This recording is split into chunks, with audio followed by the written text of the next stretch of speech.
Okay, we're about to go live, Tony.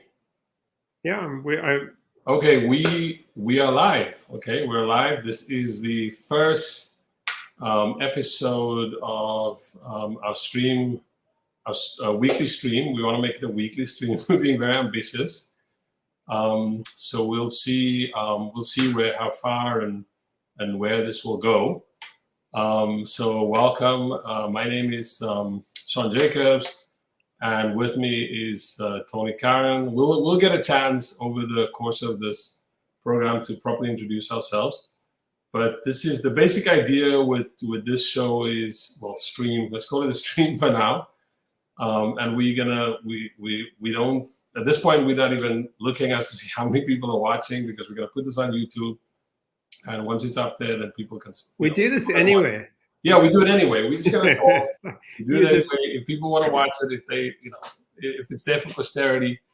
So what we want to do, this is our first program. I have to say something about like why the title, because people might wonder why the hell are you calling this 11 named people. So this show gets its name from a quote or an idea by the great, I want to say great Marxist historian, who most people think is English, but he's actually from Austria. He was born in Austria, but he's considered English. Eric Hobsbawm, who once wrote or argued that, quote, the imagined community of millions seem even more real as a team of 11 named people. I don't know if Tony wants to stop us there and break that down. Well, no, just that basically, he's riffing off Benedict Anderson's idea that the nation is actually an imagined community, and that in a contemporary era, particularly when people are not fighting wars, the football team is a great proxy for materializing that idea. And actually, Hobsbawm has a great explanation for it, which is kind of that people almost identify, like he's not a religious person, so for him, it's like the equivalent of, the sacrament, the wafer, like it becomes the body. That football, people watching football imagine their younger selves in the role of the football team somehow. I don't know if he's right or wrong. He's from Vienna, so it could be some Freudian. I actually checked the other day. He was a fan of Rapid, which I think was like a great team in the 70s and 80s, but nobody's looking at. Well, he was probably there in the era of the Wunder team. In the 40s and 30s. Yeah, so. He probably knows all about the false nine and stuff like that. The other reason is both of us, as I said, we will probably introduce ourselves as we go along. But my day job is that I'm an associate professor at the New School, and Tony, who will have time to tell you about himself, his title is something like, are you still editorial lead at Al Jazeera? At AJ Plus. At AJ Plus. Mm-hmm. And we used to teach a class together, which we hope we can teach again, but we taught this class at the New School. We invented this class called, did we teach it we taught it from the start together. Yeah. We did, after the 2010, after the South Africa World Cup. Was that the South Africa World Cup? Remember we had that Brazil. No, it was after South Africa because we had that panel with Teju and Binyavanga. Yeah, we could definitely recommend that panel for anybody who's interested in kind of watching like sort of a young Sean in a white shirt. When Teju was still deigning to talk about football. When he talked about the Nigerian under 21 team, right? Mm-hmm. And about age, like that's the right. whole question of you have somebody from Nigeria. Well, I'm not going to say. I'm going to say particular. Don't start off controversy. Let's not start off controversy. I mean, he said it. He talked about how there are players who say they're 19 and they're 25, and he wrote like a whole thing about it. So that video, we're going to put it in the chat. I see somebody's already watching and they're interested to see it. Actually, we'll put it in the description after it goes on YouTube. So it was a great panel. It was me, Tony, Binyavanga, Wainana. What's the guy's name who worked for Vanity Fair at the time and wrote about football? I don't remember him. I mean, I know who you mean. It's really terrible because he lives around the corner from me, and if he watches this, he's going to be upset. I'm gonna remember. We were all from Africa. We were all from Africa, and then he wrote a great essay, not an essay, but a nice, beautiful article on Drogba and how Drogba brought people together. I have to look his name up. But and then later on, he actually ran Everyday Africa, the website that the Instagram account. But the other thing to say, just by way of introduction, Austin Merrill. I want to respect Austin because before we move on, so it doesn't sound like I don't remember you, Austin. Because I'm going to send this link to you. Austin I just want to say, so anyone who doesn't know this, but Sean and I are both from Cape Town in South Africa, and we both are honorary plastic scousers, Liverpool FC for. And this whole, and to your point, this whole idea of what is the nation in a place like South Africa, in which you had to construct, and you're going to probably just mention all kinds of political theory and political science and history, this idea that you have to construct a nation out of new cloth, right? Not out of race, not out of some unifying culture. You have to create a political culture. You have to create an idea of the nation. And South Africa is I think South Africa is a really good example of what Hobsbawm was sort of talking about. But the nation is listen to Tony laughing. We're going to get to South Africa. It's sad. We're going to get to South Africa because why don't we need to get to the topics. We can get stuck on just telling you. Let me just finish. We get stuck. I want to just finish the thought on how we got here. So that part about the new school is we taught this course called Soccer Global Politics. You can find some of the syllabi on the website of what's called Football Scholars Forum, which is another great resource for people who love football but want to talk about football in a way that's beyond not beyond the boundary, if you will, beyond the field, but do it in a way that's not boring and kind of dead.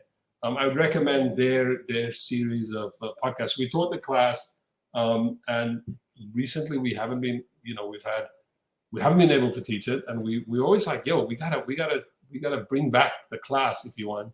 And I think this might be the way to do it. So tonight I think we should do topics now. We have basically 3 topics. Have we taken attendance? I don't know. We don't know how many. We don't want to know how many people are watching because we might be embarrassed that nobody's watching. We know one person is watching. Kate Chook, who's in the chat. So Kate Chook, you are going to be praised over time because you were here on day 1 and you are watching live. So we've got 3 topics. We want to talk about this propensity by football players now to make documentaries, however you want to call these things, what's that all about? And we want to talk about the Pogmentary, which is this film that Paul Pogba produced about himself. We're going to talk about that one first, then we'll move on to the next item we want to do is we'll talk about Zinedine Zidane, who turned 50 this year, which I think is and he said some interesting things about politics because people view him as a very political figure, and it would be interesting just to break down a little bit about Zidane because he's an interesting figure. And then finally, we won't talk much about. I don't think we're always going to talk about South African football, but we'll talk about South African football. It's been, is it 30 years or something? How long has it been? Yeah, 1992. 30 years since. Yeah, 30 years since South Africa was allowed back in international football. But it's also important to do that, just as a quick last point on that, is South Africa was like the big global issue of the last kind of this, I would say the last 3 decades of the 20th century. So the fact that South Africa in the most global sport, if you want, was back in international football is a big thing. And it's a big thing to kind of look back on it now and say, is it better for their football? Or is it worse? Yeah. Anyway, anything else you want to say? And a few other things about who gets in and out of international football and when it is, how do you get banned from FIFA? Israel's been violating FIFA statutes for decades and getting away with it. But the moment Russia invades Ukraine, that's it. Khalas, you are out. Like they are suspended from the World Cup, etc. So there's, Saudi Arabia is in the World Cup still, despite the fact of what's happening in Yemen. It's like it's. Yeah, I mean, it is, FIFA, but we know we could do a whole session on. But we're not gonna. We're not, but we won't. Okay, them out. When FIFA does right, we're gonna. No, of course. They were right on South Africa, and we're gonna. And the reason they were right about South Africa, it was in the interests of the president candidate at the time, João Havelange, to marshal. It was kind of cynical. It was a bit cynical in a way. But I think it's quite important to understand that FIFA is a closed electorate, and only football associations get to vote, and governments have no say over their football associations at risk of being banned from FIFA altogether. So basically, if you need the votes of football associations, and Havelange to succeed Stanley Ross, who was the Englishman, racist, supported apartheid South Africa, he had to marshal the support of African FAs. That's how South Africa got banned. So yeah, there's always a politics. We'll come back to that. That's what I'm saying. But you're also right. He did it at a time when it was when politically he understood that it was like also the right time. Because there was like a 10-year period leading up to it, in which first I think they suspended South Africa. There was arguments made to get South Africa back into world football. So it was by the mid 70s, the African nations were like in a much stronger position, if you want, at the international level to make that move on South Africa. Yeah. And they couldn't have done that move earlier. But anyway, why don't we start by talking about something. We'll start with Pogba, because I think it's because Tony doesn't watch these documentaries. He doesn't. He says he's not going to watch them. Well, why don't you? Before I tell you what was in the Pogba thing, just why don't you want to watch these documentaries? You were talking about Hobsbawm, the Marxist historian. So let's start with a quote from Karl Marx.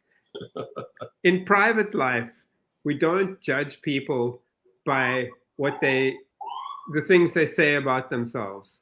We judge them by, we make judgments. We make judgments based on their real organization, their real what they are, what we can see they are. So and he says in historical struggles, it's even more important not to look at the phrases and fantasies of the various parties about themselves, but look at their actual organization, what they represent, the actual interests they represent. So basically. If you accept a footballer's documentary or a football club's documentary, it's essentially the equivalent of an official history. If I may rant, can I rant? Yeah, go ahead. All footballers today have an Instagram account. And that Instagram account is very carefully managed, and it's what they want to project into the world. And it's fun, we all watch it, whatever. We don't learn anything about them from their Instagram account. That's not the point. Pogmentary is Pogba figuring out how to monetize your Instagram account. You make something that's in a video form that people have to pay to watch somehow on a streaming server. You sell it to someone. It's monetizing your managed image of yourself. Like when it comes to clubs, it's like imagine thinking you can. Nothing. You're talking about this all or nothing phenomenon. Oh my God! I mean, some of those terrible documentaries. It's like there is Pep. Pep on the whiteboard. Pep is scribbling. Nobody seems to understand. Pep is waving his arms. It's like, come on, man. You don't learn anything from this because it's an official history. It's like the official history of the Communist Party of the Soviet Union. How revealing is that of what's actually going on? So, yes, I take a dim view of. Yeah, you're not going to like. It's obviously you're not going to like this. You're not going to like this so-called documentary. So let me just say what's in it. So it has a really bizarre name, right? It's called a Pogmentary, which is like, come on, Pogba. So you're going to invent your own genre now of documentary. It's 5 episodes, each about 30 minutes long. So it's like literally 2.5 hours of your life. It's really. So I'm giving you the short version, and then I'll get to what I thought was kind of interesting. So it's kind of boring because what Pogba is trying to show you is that he's like a nice guy. He's a family man. There's a lot of basically him and his kids him and his wife, like, you know, he's a devoted husband. He loves his mother. He's and Mino, how do you say his name? Mino Raiola. Raiola, yeah. Raiola. He comes over. He's not. He doesn't. Him and Pogba are not always in the same room. This was shot, I think, before he died. A couple of months before he died. You should just say, for anyone who doesn't know, that he's an agent. He's very unpopular with football clubs, but the footballers that he represents really like him. So I think like Pogba, Ibrahimovic, a few others who are like his clients. So to make a long story short, the parts that got into the media was that he had said that United didn't offer him something like they didn't offer me anything of value. Like they offered me nothing. And then what was the nothing? That he was going to get $250,000 or pounds a week. Yeah, I thought it was 300, but yeah, or whatever it was. But it's a you know, this kind of idea again of the footballer who's asking too much, and you know, so that was part of it. The other part was also like, why does Pogba? This is the press, sort of the regular stuff is like, why does Pogba deserve a documentary? The only thing he's won is the World Cup, which by the way, the documentary does this kind of contrast. He's happier with France. He hates being in Manchester. You know, club football hasn't been great to him except for like the 4 Serie A titles that he won like 4 years in a row with Juventus, and he went back to Manchester, right? So he's not happy with club football, but France is really good to him. France is, you know. Well, let's just stopping that there for a minute. I mean, I can totally see if you look at the way all of the videos that we've ever seen of the French dressing room, Pogba is the leader. Pogba is the glue. This is definitely in the film. Holds that team together, and he's not the captain, but doesn't matter. I have to say though, as a player, Pogba. I mean, look, Manchester is a joke, right? We know that. Today, I was walking around in Manhattan. I walked past the Cola showroom. I'm gonna stamp that one, and I'm gonna make that one a clip so people can hear you say that. Yeah, no, that's fine. And, well, let me tell you why. I tell you why I was reminded of that today. I walked past Cola, the showroom in Manhattan. Cola makes bathrooms. In other words, they make toilets. And on their door, on their glass windows, like official partner of Manchester United. Like, that tells you a lot there. But anyway, yes, Manchester United never used Pogba in any way that was sort of credible. That said, I think the same problem happens when he's played for France. Deschamps makes that team play with a handbrake. Yeah. If you watch the way Pogba was played for Juventus, he was an amazing player. It was like one of the great midfielders of Europe because he had a free attacking role. In France, he's film, by the way, just not to cut you in, the film, and I don't want you to go on. The film on the Juventus thing, which is his best years of football, he even goes to the Champions League final. I think it's 2014. They lose to Barcelona. I think that's the day that Neymar was like, you know, playing super outside of his, to quote something that was said about John Barnes, out of his skin. In Brazil, that has a whole lot of. It's a bad reference. No. But the thing is, like the Juventus part, which is Pogba's greatest football outside of France, it's literally like you're watching YouTube highlights quickly. They don't really get into why he was so good at Juventus. Like, what is it? They talk about how Conte allowed him to play free, but just quickly. It's like something you could have watched on YouTube. I think even the Conte interview is something they got from the internet. So it's not, they don't really give him, if a case has to be made as to why Paul Pogba is a really good footballer, except when he, you know, he's good when he plays for France, but it seems he's not great with clubs. They should have put a lot more about his Juventus thing if they wanted to convince people. But that's just a side. It wasn't a side. Yeah. Yeah, I mean, you know, you can see, I mean, there's like, you look at the France team at the World Cup and in the dressing room and so on, and these guys are all like from the suburb, from the banlieue, like they all came up together. They all had a very similar experience in France, in sort of, you know, racist France, and making their way in a football system that was never comfortable with them, but needed them, etc. There's a camaraderie, and, you know, you go on Apple Music and there's Kimpembe's playlist, and they're all listening to what's his name? Kid Black and Naza, like, you know, and it's just like there's a scene, there's a vibe, and actually in many ways, I'm just listening to the audiobook at the moment of Simon Cooper's Barcelona book, and it's what's really interesting there. Which we will revisit we'll have course, a conversation but about it just time. Yeah. The importance of that camaraderie, like a bunch of players who went through a common experience from their youth days, and they've shared that experience, and how like that was the secret of Pep's golden team. Like they'd all come through the academy together. And well, that's France's thing. France has that academy, right? Fontainebleau, yeah. Clairefontaine, yeah, where you like go as a kid and you play. Actually, so just on that, and I want to get to like what I thought the film was not, you know, this thing I was looking for and I thought was like it wasn't that great was they show you to a point about Pogba was in France. Pogba is like a captain, or he's like a leader. So they show him from like a very young age when he's playing in like all the age teams, you know, like under 15, 17, he is in charge. And he even gets interviewed by journalists, like, you know, he's a kid and they get up with the mic and they say, who's the leader? And they say, it's him. And it's like, poor Pogba. So he had, in France, I think he has a different reputation than say somebody like an Anelka or a Benzema had.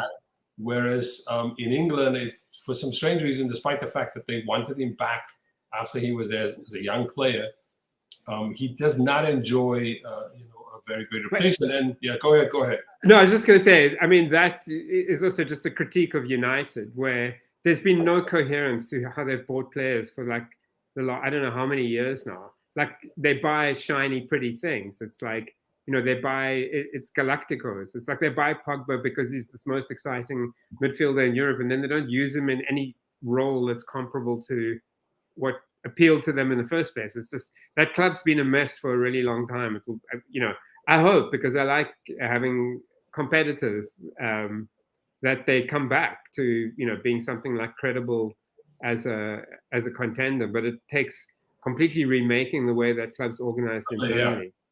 Like a club that would pay £70 million for Harry Maguire. Yeah, that was too much. Then just on that, and then I'll move on to what I was gonna come with my little critique or my little, because we know, you know, we talk about politics sometimes. So the other parties, there's this, which I don't want to misquote it, but there's this other part in which Mino says that like how Alex Ferguson, he always acts like Alex Ferguson didn't know anything about football and didn't respect him and Paul Pogba. I mean, that's the other thing. If you Google and go on YouTube or whatever, you'll see everybody complained about that. So the part about they gave me nothing, Alex Ferguson was disrespectful to me, Mino Raiola, that kind of got everybody sort of up in arms. But I want to get to the last part because I want us to kind of like, you know, hopefully we'll make the transition so we can talk about the next topic. But just quickly, so I was like, what is Paul Pogba about? Was my other thing. Apart from like, I want the fat contract. So the documentary does this thing like it's a countdown. Is he going to get a new contract? And then eventually, as we know now, he's not. He's going to go to Juventus. So the documentary is like, you know, this lead up. There are a lot of phone calls, like in cars, and they're driving. Mino's calling him. Are they offering me money? No, they are. Do they respect me? If you love someone, you would give him, like, it's just endless bullshit like that. But the thing that I was struck by was like, so what is Paul Pogba about? Well, we learned a couple of things, like I said earlier, that he believes in family. So if you're thinking like, what is Paul Pogba's politics? He loves family. He's a very devoted Muslim. He converted to Islam when he was very young, like when he was, I think he was like a teenager, and he had gone with friends to a mosque, and he had, you know, kind of on his own. I think his mother is a Muslim and his father's Christian. That's how he grew up. His parents are from Guinea. So his father died when he was very young. But the two other things that I think struck me was, and one, there's also a bizarre thing where he says, oh, I help like poor people anonymously. And then the camera follows him and a bodyguard late at night into Manchester, where he hands out McDonald's or something to like homeless people. And they film the whole thing. You're like, hold up, how's that anonymous? Like, I don't know what you're trying to do with this whole, I'm pretending to anonymous.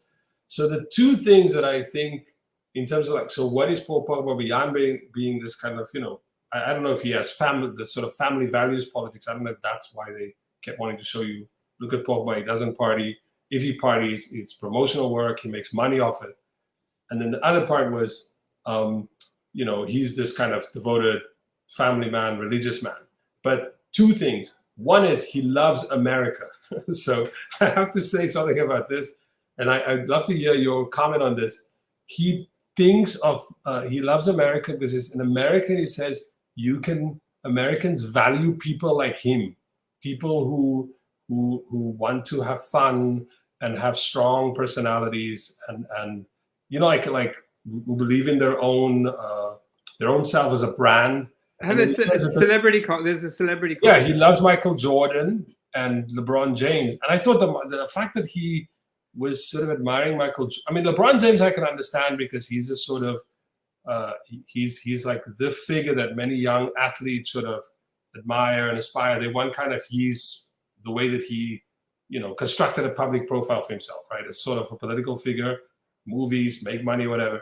But Michael Jordan, I thought that was strange given what we know about, how Michael Jordan acted politically, like that he said, I sell sneakers both to Republicans also buy. Yeah, I thought that was a weird. So he wants to live in Miami, and then the other one is. But why would you assume Pogba would have any politics at all? It's an age. I think I don't want to make it a burden. I'm not saying like he has to have a burden of being political.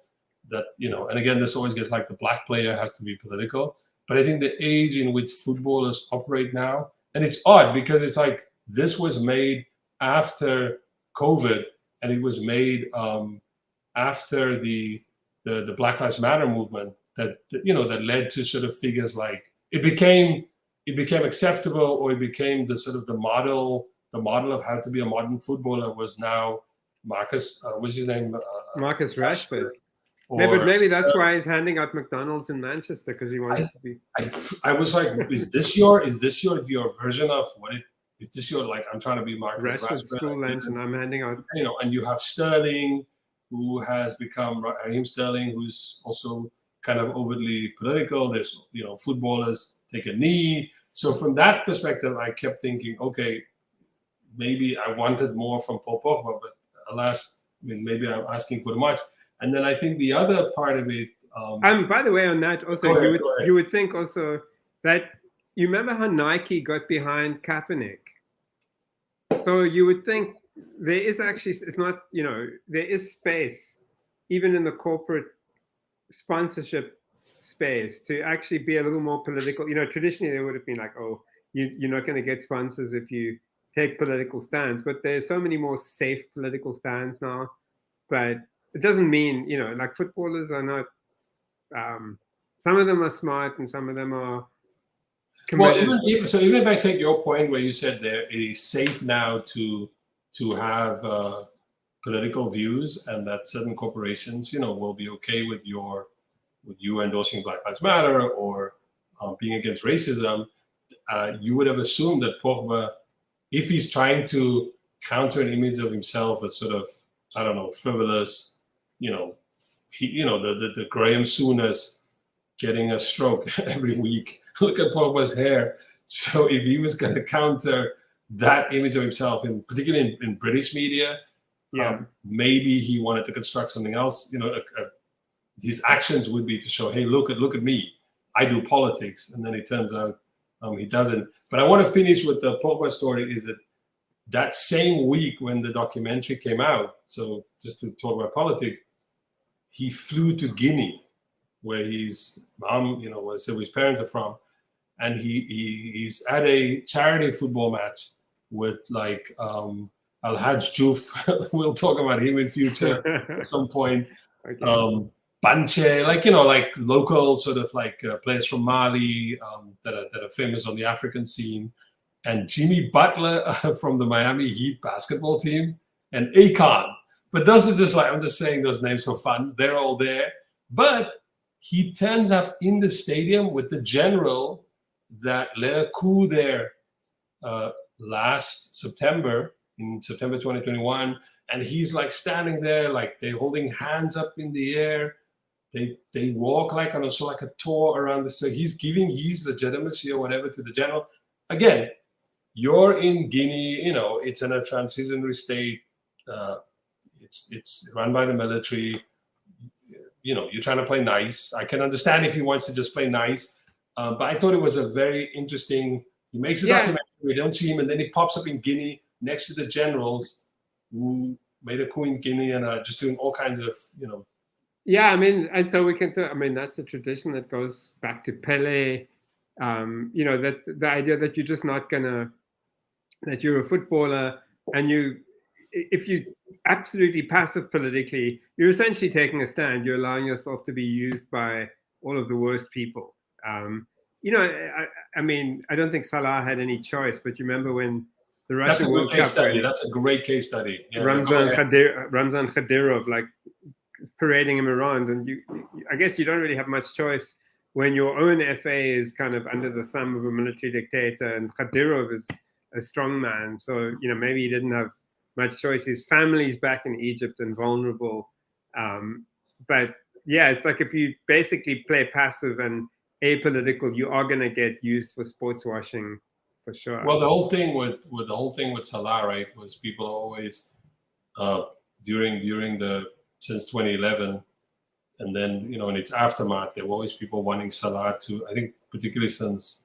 Morsi, and then with who's the president, the junta, the head of the Sisi. Sisi, yeah, El Sisi, is like people would like for Salah to kind of pronounce himself on politics in Egypt, and he's generally just sort of like playing it safe, doing advertising for like cruises. Yeah, I mean, it was always kind of assumed that he was supporting the Muslim Brotherhood, but he never came out explicitly. But his mentor was Abdulaziz Abutrika, who was a candidate for the Muslim Brotherhood Party and had to leave. So he's based in Qatar now. He lives in exile, kind of. And he's a BN correspondent. And then there's all sorts of issues that threw up, but we'll get to that another. Yeah.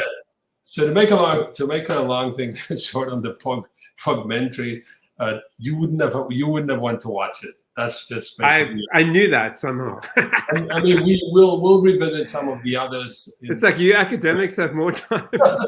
We can review some of the others. Those of us with day jobs. Like, we can go back and watch the Griezmann one again.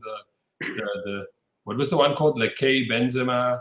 I have to say I've only watched one of these like with any sort of real interest in recent years, and there was the Anelka one, because I learned things in that about what was happening. It was kind of here's my story that I never told before about what happened, like what all those 2010, especially about 2010 and stuff like. So that was a good. It's like, okay, you want to hear his testimony on how the French team imploded during the South Africa World Cup, because they put that idiot Dominic in charge. It was like the moment they named him as coach for South Africa, even though they had said he was finished, they said this was going to be his last tournament, and he was useless. And you just like, this is just courting disaster. Anyway. I actually went to one of their games against Uruguay in Cape Town in that World Cup. I actually went to that game. They were kind of atrocious. There was nothing about them that said that they would even get close to anything. And that this was not the team of 2006, which is a good way to talk about just quickly about our other topic, which is a sort of one of the things about Pogba is that people say there was the first sort of global. I know there's the stars of the the pre-television age, but for France, like the sort of first big star of the TV age is Michel Platini, and of the 80s, and then Juventus in France. And then you get of the sort of, I would say, late 90s through to like the first half of the 2000s, it's Zidane. And then there's some people who would argue that Pogba could, if he had done well, I think, after Juventus, and he had played, like, let's say he had won the European Cup, he had won the Premier League with United, then he could have made a claim on this kind of sort of, I don't want to say the best player in the world, but like a transcendent football, but he didn't. No, he doesn't bring that on the field. I mean, he's a great player, but he's not like a superlative game changer. World Cup, I would say World Cup in Russia, he led from the front. Yeah, no, he was. Yeah, but it wasn't a spectacular team, and they were I would never. recommend we could come back another week. Oh, I mean, there's no like. I just says Paul back. World Cup. I think the World Cup in 2018. Hey, Peter. I would recommend that you go rewatch the games of France. I think for me, that's probably he's in that World Cup. He's one of the most outstanding players. I don't know who won the. Yeah, but it's kind of. I mean, he's. But okay, let me. Which won the thing? Which won the tournament thing? What I would say, I mean, Zidane is in a category of his own. The role that Pogba plays for me is the equivalent of what Patrick Vieira played in the 2002 Euros and in the 2002 World Cup, 2004 Euros, in that era. So he was that central a player to their success. But nobody talks about Patrick Vieira as like one of the all-time greats. As much as I love him as a player, and as a character, and I'm really behind. I love. I think I'm thinking more like a sort of number 10. Because like these guys, they don't score many goals. Again, I'm not before because I know people are now going to say, "Oh, he's making a case for." But he doesn't play as a number 10 for France. I'm not making any cases here for Pogba as the embodiment of French football. It's probably Benzema now. Is that maybe a better? Mbappe now. Probably. Mbappe. Well, Mbappe. They're hyping Mbappe as. Yeah, they're hyping Mbappe, but I think Benzema can make a claim. He should win the Ballon d'Or now. But let me just quickly talk about the Zidane thing. So Zidane. It's shocking to learn, although we're both, we're old now, to learn Zidane is old. Well, not old, but because if there's people who watch this, they'll say, we said 50 was old, but Zidane turned 50. So there was this long interview with him in L'Equipe, like the French, like sports magazine.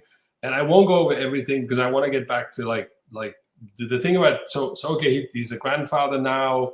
He talks about how the first footballer that he really admired as a child was Maradona. He was obsessed with how Maradona played in the 86 World Cup, but that the team that actually caught his fancy before Maradona as a team was the France team of 82. The famous, I think they went to the semifinals. You want to say something. I know you want to say something. No, I remember that it was Platini, and that was the famous Tony Schumacher like vicious foul on Battiston that didn't even get a yellow card. Like, I mean, it was Germany cheated. That French team was lovely to watch. It was the guy who managed. Tigana.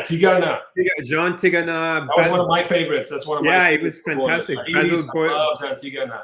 Boli. Basile Boli. But they had some other players who also came from Bernard, right, and Fernandez. Yeah, that was the first. That was like the first iteration of what came later. So he loved that team, and just one other quick little biographical thing about him. His favorite player was Enzo Francescoli because he's from Marseille, and Francescoli, who played for Uruguay, was like he kind of admired him as a player. He talks about watching him like trying what Francescoli did, like kicking the ball against the wall, imitating everything he did. Maybe that's why he came up with his own special move. But again, so back to politics. So the thing about Zidane, and you have to correct me on this, there's sort of a narrative. So that because of the headbutt against Materazzi, which he also addresses in here, he basically says here that the reason it happened was my mother was sick, my sister was taking care of my mother. There was a lot of insults being thrown around, and he insulted my sister. So my mother was like sick. My sister was really caring for my mom. I was upset about that already before I got into the match. My mom's sick. You're thinking about it. And you then say something about my sister, like something vulgar about my sister, and then I kind of headbutt you. That's basically how he explains what happened there. But I want to get to what I was kind of struck by, and I'd like to hear what you would say about this. So if you remember in '98 when they won the World Cup, he scored the 2 goals in the final, right? The World Cup where what's his name got some kind of, he wasn't feeling well. Ronaldo, the great Ronaldo. I nearly said Fat Ronaldo, but this is another. I'm you better edit that out. You got two already. When you say you said Manchester United is rubbish, and now you call Ronaldo. They're a club with a toilet sponsored by a toilet maker. We're on episode 1, Tony, and you're getting us cancelled. So anyway, so he scores the 2 goals. There's, they win. It's this moment in a very divided France, and he gets to be. There's people shouting like, stand for president. Yeah. For president. He makes some comments at the time, not very kind of like, sort of slightly politically vague, mostly about political unity. Like, this is my goals will strikes for unity or something like that. So it's a very kind of mainstream kind of political statements that he made. And then subsequently, he never said much about politics, except I think in twice when Le Pen from the Front National had pushed whoever was the centrist candidate. So in France, they have they have the 2 rounds. Like if you don't get the majority in the first round, they have the second round. So Le Pen twice in 2002, I think, and again in 2017, he got to the second round. And Zidane. One is the Le Pen father, the other is the Le Pen. The father, not the daughter. Sorry, the daughter was more recent. Sorry, let me clarify. Yeah, Jean-Marie was in 2002, and Marine. listen to my c'est très très impressive. Marine, formidable, votre accent. So he doesn't say much about politics. So he basically said on both those occasions that he didn't like them and that they didn't represent France and the people should vote against them.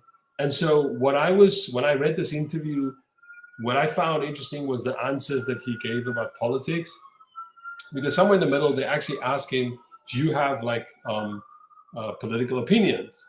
And the one question was like, let me just read this part. They asked him, "Do you have political opinions?" And he said, "I'm not looking for that. I don't like to show off. There are people who like to expose themselves to give their opinion, but it's not for me. I don't like to say, look at me. I just like to observe. This doesn't prevent me from having an opinion on the subject that interests me, and there are many well outside of football, but I don't necessarily need to express myself except when necessary, and et cetera, et cetera." And then just quickly, he then said, they asked him, "You are sort of like this, you could be like this, representative of France. You like this kid from this ghetto, I think it's called Le Castellan, in Marseille. Yeah. You reach the top of world football as a player and then a coach." And he says, I'm very proud of that. People on the street talk to me about that, about the fact that I also played myself. It's nice, but you have to know how to stay in your place. That doesn't mean I don't know what I stand for, and I'm proud of it, that it inspires people. That doesn't mean that I don't get involved, that I, on the contrary, but I do it my way, discreetly, and I have to speak. And if I have to speak on an important subject, believe me, I have no problem. But why on the pretext? So then he pulls this like a Ja Rule, should Ja Rule speak about politics? He said, why should the fact that I've succeeded in my field, do people expect me to speak about anything? And then I just want to end this with this last comment he makes. He said, they asked him, "Have you been approached politically?" He said, "Many times, but I always refuse to do so. It's a job. I also had a first and bad experience in relation to a position that I had taken." So he's talking about the Le Pen situation. But people do not imagine what triggers behind it. My dad always said to me when I was young, what is it about you? Football. So just talk about football as long as you want." So for me, the most interesting thing that Zidane said that captures a lot of, I think, the precarious position that he's in because he's claimed by so many people, for his identity. So it's one of those interviews where he says, first, I'm a Kabili from Le Castellan. Okay, so a Kabili is Amazigh, or Berber as it's more, colloquially known, although the term Amazigh is more correct. And I think, younger people are politically pushed, preferring that, or there's a bit of, it's a language as to how you refer to a group of people. But he's basically, so first he's saying, I'm a Kabili from Le Castellan, then I'm an Algerian from Marseille, and then I'm a Frenchman, right? So he's prioritizing those things. And also, by the way, remember, he's often said that he is a non-practicing Muslim. Okay, unpack that from what we know about Islam and so on.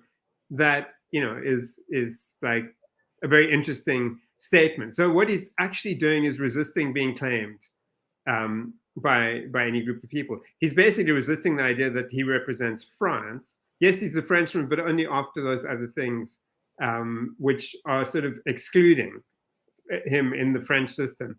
He's an Algerian, he says, from Marseille. But then he also says, but I'm a Kabili from Le Castellan. So in Algeria, that community is an oppressed minority. They're not Arab. That he's basically resisting Arab ethnicity being imposed on him, because he's actually saying, I'm Amazigh, I'm Berber, I'm Kabili. So he's defined, and again, also saying, well, I'm Muslim, but I'm non-practicing. It's also saying, like, he's not easy to pin down, but he's obviously operating in a very tricky space, in terms of the political pressures that he must feel to define what he is and to the meanings that are attached to him. I mean, I think what I'm fascinated by, well, there's also another part that you missed. Like, he's also often seen as within the sort of Algerian politics, because I think his family, or I don't know if it was his dad or somebody, had fought on the side of the French. Harki. I don't know if that's actually true. The right, Le Pen people say that. Oh yeah, so that's like a slur that they use against him. And it is a slur in that community. I'm not sure what the reality is. I wouldn't assume. It's like being an Askari, right? Fighting. Yeah, exactly. You better say what an Askari is for this audience. Well, an Askari is like I think it's not just in where we're from. It's not just in South Africa. It was actually in Namibia, I think. Yeah, but it's everywhere. I think even in Kenya, it's a colonial thing in which you turn locals, to you capture the soldiers. Yeah, you capture insurgents and you turn them into fighters for your side, because they're too scared of being killed by their own side if they don't. But I was going to say, I think what I'm struck by is, like, and we won't figure this out tonight because we want to get to our last topic, which I'm hoping you can set us up. Is that I think what I think is interesting about Zidane is, like, he's one of those figures, like, all these transcendent footballers, right? Like Maradona or Messi, Zidane. I'm not going to say Pogba. Calm down, people. That people project stuff onto them, and Zidane is so. I think Maradona has had that projected onto him. And I think Maradona had no problem with that, because he's Maradona was very political character. Yeah, very political, like, and left, particularly also from the left, like, the sort of openly citing, openly hanging out in Cuba for recuperation. With his Che tattoo, Che tattoo, being in Mar del Plata. I think he went with the South American version of the North Atlantic, with the NAFTA, the South American version of NAFTA. He was at this massive rally. If you're on YouTube, it was wasn't it the anti-Davos and Porto Alegre in Brazil. Yeah, Chavez, Morales, and they in Rosario, I think people are jumping, the stadium is shaking, and Maradona, they're enjoying themselves. So Maradona, I would say, was very open about that, very explicit about that. Messi, we I don't think there's anything except Messi. Well, we don't have time tonight, but Messi, Messi travels. We pay him well. You take that $2 million and land in Equatorial Guinea, and kind of, remember that famous thing when he arrived in his shorts to take his 2 million? But anyway, and then there's Zidane, who I think has been even more than Maradona, particularly like because he wasn't like rough like Maradona, and he's like, you know, he comes, I don't know, he's more appealing with some level. People also project a lot of stuff onto him, and the headbutt I think did a lot of sort of like, oh, like this is what he's a resistant figure. I mean, you remember with the World Cup 2006 in Brooklyn, like everywhere you look, some young guy was walking around with a Maradona, sorry, with a Zidane shirt. Yeah, you know? I know. No, it was like literally, and I assumed, I mean, probably wrongly, when that headbutt happened, I was like, that had to be Materazzi saying something racist, right? And in the same way as Claudia Rankine in that famous poem. That's what I'm sort of referring to, like the way in which Zidane gets. There's lots of essays about. If you look in any kind of postmodern, you know, cultural studies journal, I bet you if you go to Scholar Google or something, types in the word Zinedine Zidane headbutt, there's going to be like a million interpretations of that as some kind of radical act. And I feel the sense from reading this interview or kind of following his career that I think it's a less, but he's less sure about that. I think he's not that, And also, if you take everything that he said about politics and about everything, I mean, even if it wasn't an expressly political moment, what I loved about that moment was that Zidane is basically telling us one thing: there's more to life than football. Like there are more important things than what's happening in this game right now. I'm going to get myself sent off because, wait a minute, this is, you know. But I think also somewhere, even the headbutt itself and all those quotes are telling exactly everybody who's projecting things onto him to, I won't say the swear words, but to go. Leave me alone. Leave me alone. Leave me alone. I'm not what you think, what you need me to be. Like, there's one last thing from that interview. He wants to coach France, but that's for another. I mean, okay, I'll say another thing, and this will be so controversial we won't even discuss it. I still think he's an unproven coach. I don't think he's ever had to coach a team that's faced adversity. That Real team that he coached was like just winning everything all the time. They didn't ever have to pick themselves up from. I'm probably wrong. I'm probably going to get crucified for saying that, but I'm still think he's unproven. We'll wait and see if anybody makes any comments in the week while this is up on YouTube. We'll see what they think of this, of all the slanders. There's one small thing that actually Peter Alegi, who's a football historian, and at some point he'll come on the program, mentions, which is we forget that Zidane also, I think he played an equal I think it was about 150 matches or so that he played for Juventus, an equal number of matches that he played for Real Madrid. So like Pogba, okay, like Platini, Zidane played for Juventus, so did Pogba. They had their best years at some of their best years at Juventus. Well, in Zidane's case, right, he'd never won the European, if you want the equivalent of the Champions League at Juventus, and he just wanted to get out of Juventus and see if he could win the Champions League. That's, I think, why he went to Real Madrid. I think Platini did. Platini did win the. Peter might correct me about this, but I think Platini did win the then old European Cup at Juventus. Anyway, Peter. Sorry. Anyway, Tony, you got to set up us. We have a few more minutes left. Yeah. We got to talk about this other topic, but we should probably at another time we should invite people like Peter and others, of course, to join us for this last topic. But to get off on this last topic. Yeah, I mean, I just want to say one thing about South Africa. There are many things we could talk about in relation to that moment. I think BDS and football, like who's banned from FIFA and the Israel apartheid thing, etc. Like those are all important topics to return to. But as somebody, I think in many ways it's hard not to say, the sheen has completely come off the miracle of, or not the miracle, because it wasn't ever a miracle, but the hope that accompanied that moment of, when South Africa was readmitted. And that was carried for a while by the football team. So the South African team that is readmitted to the international game in 92, and wins the AFCON in 1994. That team, and then that team they went to AFCON in 96. Sorry, 96, right. We don't want to get in trouble here. Yeah, and that team goes to the 98 World Cup and really gives with some younger players too, with some new at the beginnings of Benny.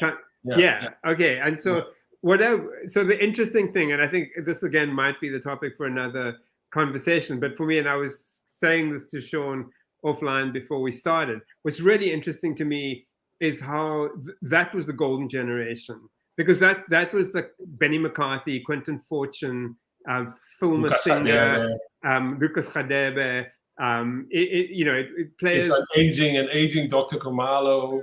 Yeah, and these guys, a lot of the South Africans were credibly playing at the highest levels in Europe back then. Now we're not seeing anything like that. We've seen like complete decline. So it's kind of a mystery in a way how this generation of footballers that actually grew up playing football under apartheid turned out to be the greatest generation. This is no way blessing anything that happened under apartheid or whatever. It's a testament to the resilience of a football culture that was existing despite and often consciously against the regime.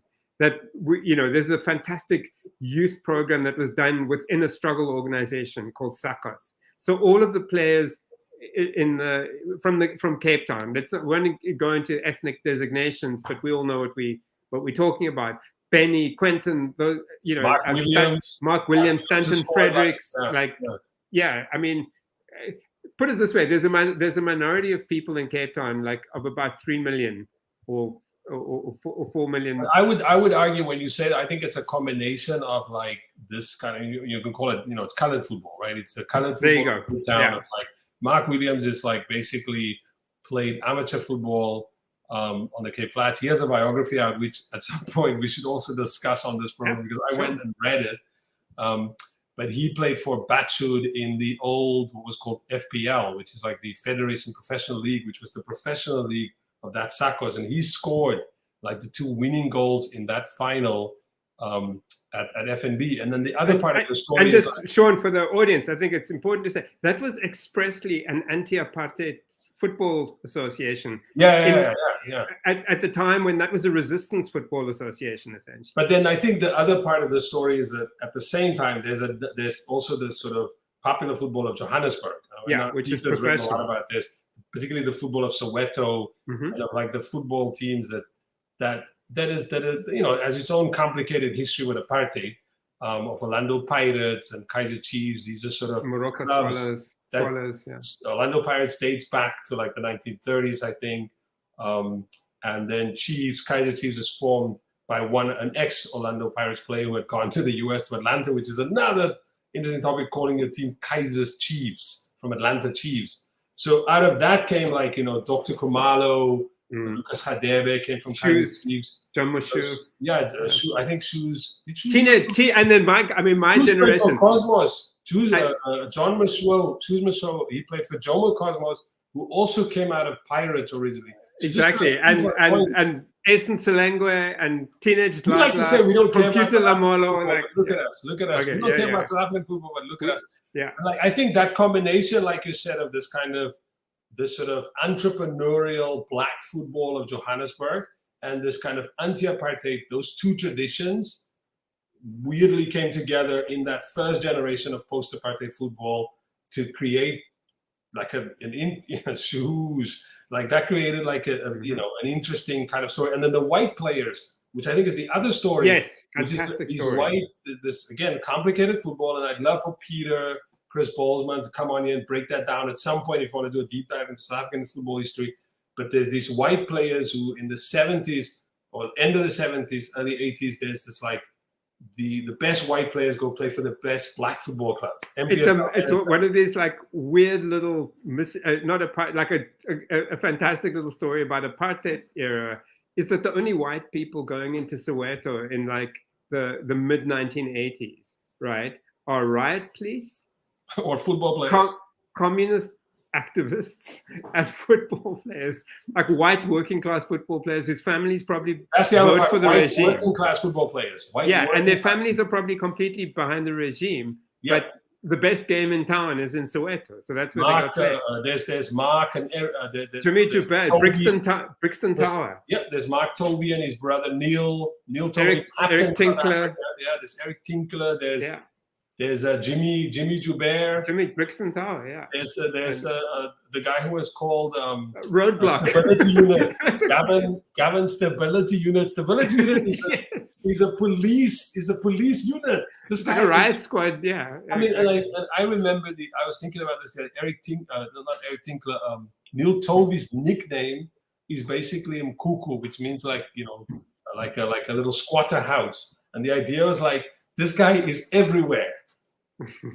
He's like a Mkuku. He's like everywhere. Now that era of football, to like finish your point about that golden generation, ever since that, if you follow South Africa's participation in like international football, it's just gone. It's gone down. I mean, I think the fact that they were in the World Cup again in 2010, that was just because they were hosting. Yeah, no, and exactly, they wouldn't have qualified. Yeah. No, they've never played the World Cup before. I mean, yeah, I don't even want to sort of give away too much of the backstory here, but I mean, I think there's issues of corruption. There's issues, like you can see there's no grassroots infrastructure. There's no academy that's building people up, or not, I mean, not no, but there's not nearly enough like youth development stuff that's going to make that difference. The best South African players playing now are playing in the Belgian like Super League or whatever. But I think the other untold story that historians will unpack one day, and it's unacknowledged really, is the impact of AIDS on South Africa, on the South African game. That really was one of the players of that '96 team, Sizwe Motaung, he died of AIDS. That's an interesting story. Yeah, and like by the early zeros, like you had the best 18-year-olds who were being signed by Chiefs and Pirates, like by the age of 21, were gone. Like they just weren't. It was I think I think we're gonna continue talking. We're over the hour mark. Just a quick comment. Alegi just pointed out that George Durnley was a great kind of striker from Durban. Neil Tovey, Clive Barker, who was the coach of that '96 team, he's just saying that they're great examples of the Durban white blue-collar football tradition that seemed to have almost completely died out. So this hopefully at some future time we'll bring Peter on and a few other people to come and talk about that whole moment and what that meant for football. But I think we should. It's getting late. We both are. And Noel Cousins. Sorry, I just had to say Noel Cousins. No Cousins from Morocco Spoilers. Exactly. Tall, lanky. Yeah. Sorry, I just had to throw them in. No, that was a great era of like, or even Shane McGregor, who played for Kaizer Chiefs. I don't know if you remember him. This is like sort of mid-90s, kind of pretty decent striker. He played up front for Kaizer Chiefs when they had like, when they were like the Money Club, the Glamour Club. I'm a Pirates fan, by the way. But yeah. Who isn't? Who isn't? Me, Chris Hani, and Nelson Mandela. We all are. Yeah. Exactly. Anyway, I think we're gonna end it here. This was our first episode. I think we did okay. Tony got us almost cancelled. We'll see. I'm sorry. He insulted some football teams. Manchester United and Ronaldo. We're gonna give a special shout out to I think because we expected nobody to turn up, so we're happy that at least some people did. So I think we're gonna mention them by name. Peter Alegi, we know he was here, and also Kate Chook, who I would love to know what Kate Chook says. I wouldn't cancel you. I'm an Arsenal fan. So Kate Chook is the person who started at the top. I think they're gonna have a decent season, actually.